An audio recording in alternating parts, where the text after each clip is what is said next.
જિલ્લા પંચાયત પ્રમુખ પ્રવીણાબેન રંગાણીની અધ્યક્ષતામાં રાયડી ગામે નારી સંમેલન યોજાયું.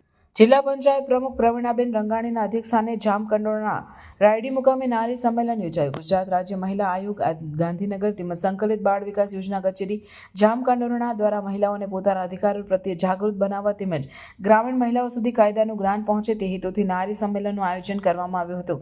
આ પ્રસંગે પંચાયત પ્રમુખ રંગાણીએ જણાવ્યું હતું કે પહેલાના સમયમાં સ્ત્રીઓ ઘરનો ઉંબરો ઓળંગી શકતી ન હતી. આજે આ સ્ત્રીઓ ઉંબરો નહીં પૃથ્વી વરોડી નવી દિશામાં આગળ વધી રહી છે. સ્ત્રીઓમાં સુષુપ્ત શક્તિઓ રહેલી છે, પરંતુ તે તેઓની અંદર રહેલા ડરથી પર બન્યા બાદ જ આ બહાર આવશે.